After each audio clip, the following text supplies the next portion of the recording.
This module is a part of the training series for the POWER program, Positive Outcomes with Emotional Regulation. This module will describe the booster individual meeting for the POWER program. Please take a few moments to review this disclaimer about the training module.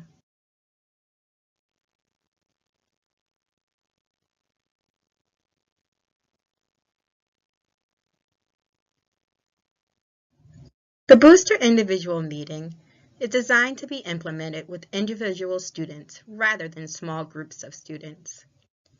It is also intended to be conducted with students following their participation in the Core 7 meeting POWER program sequence.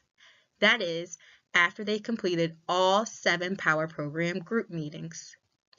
This meeting may be used in addition to or in place of the booster group meeting, depending on the needs of your student group. In addition, given its flexibility, non-prescriptive format, this meeting protocol may be implemented more than once with individual students as indicated. For example, it may be delivered on a weekly basis with individual students for a designated period. Here are the 4 learning objectives for the booster individual meeting. After participating in this meeting, students will be able to examine barriers to implementing their POWER program action plan, describe different types of strategies to use successfully implement their POWER program action plan, including both logistical strategies and coping strategies. Identify one specific challenge or area of distress they are currently experiencing. Work with their POWER program facilitator to identify and implement one or more solution strategies to try to address this challenge or area of distress. Remember that this booster individual meeting is different from previous POWER program meetings. It's held individually with only one student at a time.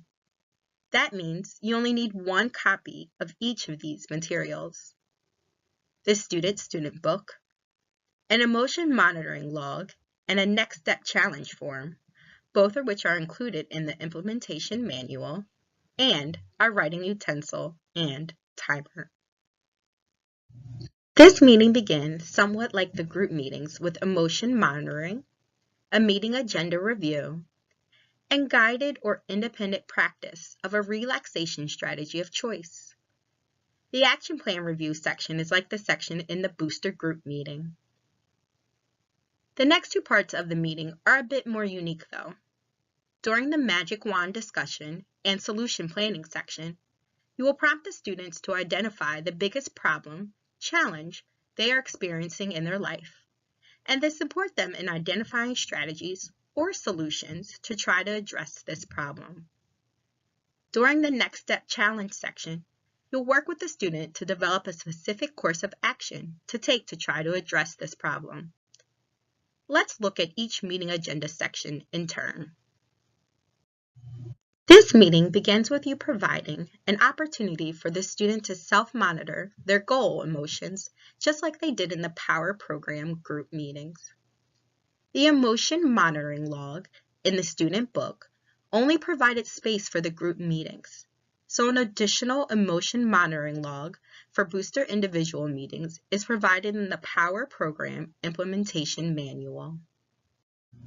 After the student has had a chance to self-monitor their 2 emotion goals, you will briefly review the agenda for your meeting. If this is your first or only time meeting individually with the student, you'll describe the basic purpose of your individual meeting as a chance for you to connect one-on-one with the student to review the POWER program action plan and provide more individualized support to the student given their current needs, challenges, or stressors. If you've already met individually with the student, this meeting review can be quite brief. You will not need to formally present and reference the meeting agenda like you did in the prior group meeting. For the relaxation strategy practice section of this booster individual meeting, you will give students some choices. The first choice is what strategy they will practice. They can choose to practice guided imagery, deep breathing, or muscle relaxation. The second choice is whether they will practice the strategy on their own or with you. If they choose to practice the strategy by themselves, you will prompt them to reference the relaxation strategy instructions from their student book and practice the strategy for about 3 minutes. If they choose to practice the strategy with you, decide which of you will lead or narrate the practice. Then together practice this strategy for about 3 minutes. The next part of the meeting, the action plan review, is a lot like the activity in the booster group meeting. During this activity, you will revisit the Power Program action plan the students developed during the last meeting. You will find this at the end of the student book. With the student, you will look at each step of the action plan and discuss how it has been for the student to use this strategy. If the student reports successfully using that action plan component on a regular basis, you will provide praise and encouragement. Reinforce the importance of continuing to do or use this action plan component, and then briefly discuss strategies to ensure the student can continue implementing this action plan component. If the student reports not doing or using that action plan component on a regular basis, you will support the student in identifying the barriers or challenges with doing that component of their plan.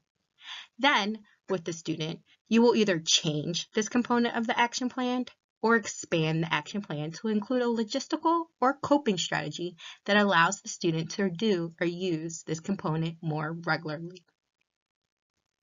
Whenever you change or expand the action plan to address the student's needs and challenges, you will want to write on the action plan to update it accordingly. You can either make these edits yourself or prompt the students to record the updates. You will then make a new copy of this plan for the student to take with them, while also keeping an updated student book for this student in your files. If this is your first or only booster individual meeting with the student, you'll then move on to the Magic Wand discussion and solution planning section. If you already held a booster individual meeting with the student, you'll then spend a couple minutes reviewing and debriefing the student's next step challenge from the previous meeting. More on the next step challenge in just a minute. The next meeting section, the Magic Wand discussion and solution planning, really has 4 primary steps. The first step is to review the student's emotion monitoring log. You will summarize the emotion rating the student provided for the one emotion they like to increase and the one emotion they like to decrease. The second step is then to further discuss these meeting ratings. For example, what situations or opportunities did the students experience in the last week they contributed to these emotion ratings? What factors are related to these ratings? The third step is to introduce the Magic Wand question. On this screen, you'll see the Magic Wand question as pulled from the implementation manual. In introducing this discussion, you'll ask the students to consider their emotion goals and imagine they had a magic wand and could change one thing in their life that would help them reach their emotion goal. You'll then ask them one thing that they would like to change with their magic wand. After the student has provided their response, you will ask them why this one thing to change is so important to them and impactful in their life. You'll then guide them in identifying whether this one thing is within or beyond the student's control. If that thing is within their control, you'll support the student in understanding that it is within their control and identifying what they can do to change this one thing. If that is beyond their control, you'll support the student in recognizing what related factors are within their control and identifying what they can do to influence that one thing. This all leads very closely into the next step challenge. In completing this final section of the meeting, the next step challenge, you'll use a copy of the next step challenge form, which is provided in the implementation manual.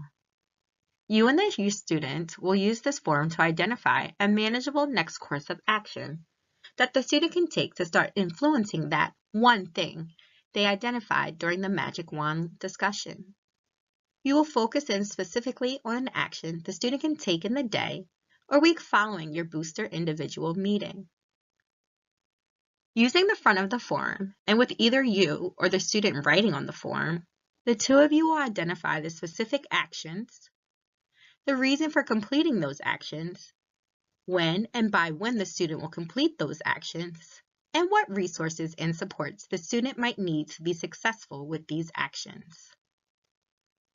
Using the back of the form, you and your student will identify potential barriers to implementing this plan, as well as potential strategies for coping with and overcoming those barriers. The goal of this activity is to provide the student with concrete steps they can take and strategies they can use to solve problems impacting their daily life. After you and the student have completed this activity, you will either make a copy of or take a photo of this next step challenge form before handing it to the student for them to take with them. You will then let the student know when and how you will further discuss the next step challenge, such as whether you have an additional booster individual meeting scheduled. You will also let the student know how they can contact you for support in the interim. Finally, you will end the meeting on a positive note by praising the student for their participation in your meeting and providing encouragement for their progress and persistence. That wraps up our Booster Individual Meeting Introduction module. You should now be able to describe how to prepare for and run the Booster Individual Meeting. Thank you for watching the module series on the POWER program. This resource was developed by the Devereaux Center for Effective Schools and has been made available to you through the Substance Abuse and Mental Health Service Administration and the Northeast and Caribbean Mental Health Technology Transfer Center.